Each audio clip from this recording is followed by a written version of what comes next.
измисля госпожа Коетицата, ви ги измисля.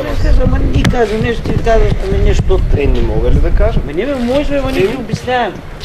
Аз ви обяснявам нашата гледна точка, ви казвате вашата. Като искаш, аз знам, че с камерата се пре на голям тарикат. Какво значи голям тарикат? Казах камерата, нямаш право да снимаш. Аз не снимам. Добър вечер. Днес сме в град Добрич и току-що бяхме изгонени от...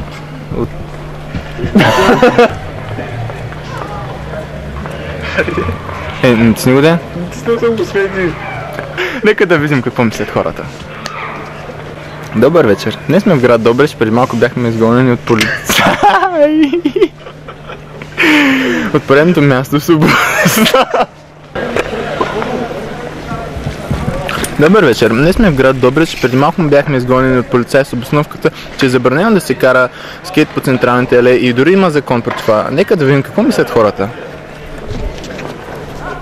Добър вечер, извинете, може да ви задам един въпрос? Моля? Какво мислите за това, че е издаден закон, който забранява карането на скейтборд и велосипеди по централните алеи, при положение, че няма място, където да се карат? Това е много мъчен въпрос за България. Аз живея в Австрия.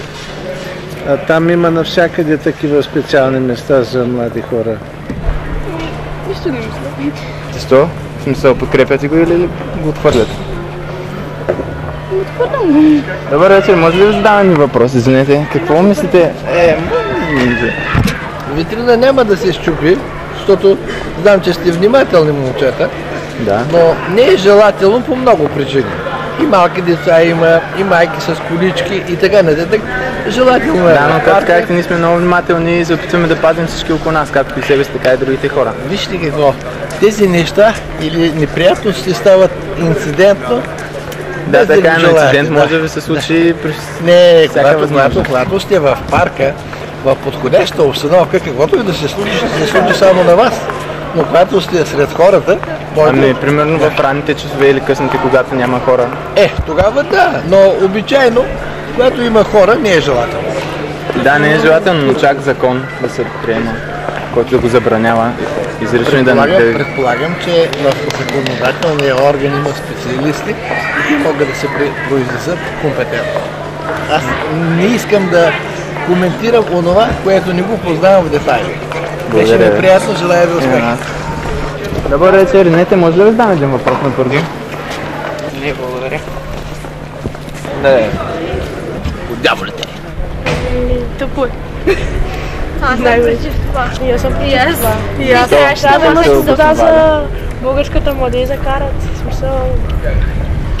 Тя е със слушалки вече. Да. Какво мислите за наредбата, която забранява карането на скейтборд на централните алеи? Мисля, че не е редно да забраняват. Не ги слушайте, не ги слушай! Благодаря, вчера бях Варна. Имат условия, само че беше в морска градина. Сега, като нямам условия в морска градина, що да не се кара, като не пречи на никой?